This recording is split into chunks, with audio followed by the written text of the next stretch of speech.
Can you imagine if you had monsters living in your mouth? Well, the truth might not be so far from that. When we talk about health, we often talk about our fitness and our food. But what about our oral health? What about our teeth? So today we're going to deep dive into how our food choices might also be impacting the health of our teeth.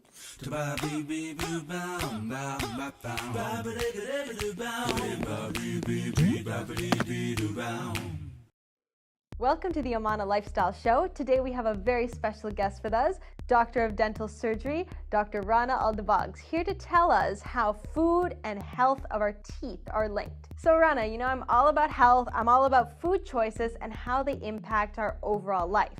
Now, as a dentist, obviously I have a different perspective. So how have you seen how food choices impact our teeth? Actually, it's a very important question. I'm so glad you brought this up because a lot of times what we do is we neglect our oral health. And diet in particular is something very important in the dental field because that's interconnected with what causes cavities. Sugar is the main culprit here. And well, I hate sugar. Well, I know that. You have your 7-day challenge, taking sugar all out. And that's a really good push. If you go back and we, as a human race, were hunters and gatherers, they have fossil evidence. And actually, I have here a picture of a prehistoric adult skull that has 0 cavities, no caries, no dental decay, beautiful smile. That's a nice pearly white smile. Yeah, and so a lot of the decay, it was introduced when the Industrial Revolution happened and that sugar was introduced, the refined sugar. And in the 1800s, with the cane industry, the sugar cane industry happened, there was a spike, an increase in dental caries and cavities. So yeah, sugar is really, really the culprit here and how it was introduced in our diet with all the refined sugars and flours and all of that. So very, very important topic we talk here, and your food and nutritional choices really affect your dental health. So tell us more about cavities and how our food choices can perhaps lead to cavities even. Cavities, we use the term caries, okay? So dental caries is a transmittable infectious disease and the end result is the cavities. And it's really nice to focus on diet because that's one thing where we do have a hand in, right? We do have the choices. A lot of control. We have a lot of control where we can actually alter our outcomes. So diet and specifically sugar is what we always hear, sugar, and that comes in the diet aspect. So we all have bacteria in our mouth. It's just a warm, moist area where bacteria grows. There are several strains, a lot of species of bacteria, but there's 2 strains in particular that studies have shown cause cavities. Those are the Streptococcus mutans and Lactobacillus.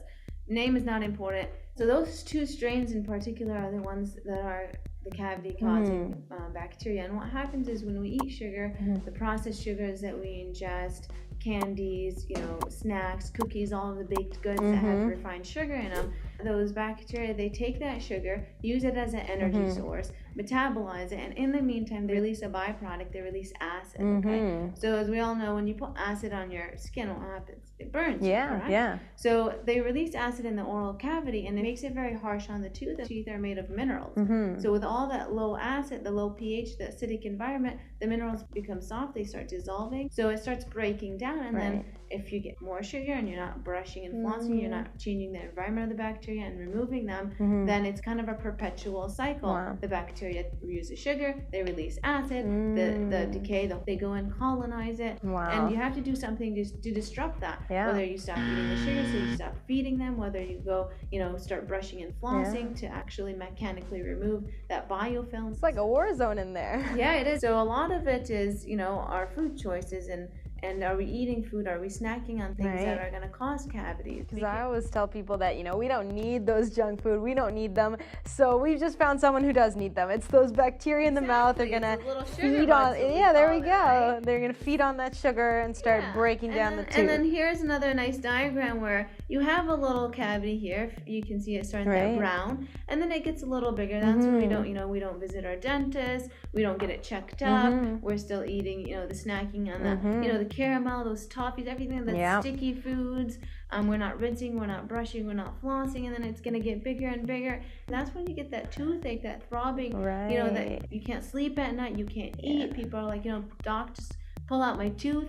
You get that throbbing. So that's the manifestation of when you get the cavities to progress that far, and that's when you're going to need a root canal, or you might develop an infection, an abscess, and a root canal is needed. And basically what a root canal would be is removing that root and putting in cleaning all the infection, all the bacteria, and filling it in. So it's not an outcome that we definitely want to see our patients in, and all the pain and suffering they have. It's a painful, expensive procedure. When we talk about sugar, it's, everyone just mentions it's about your waistline, it's about your weight. But I mean, we don't even realize that sugar is literally causing havoc in our mouths. Exactly. The bacteria are feeding on it, going nuts, breaking down our teeth, causing cavities. It's like a very vicious cycle.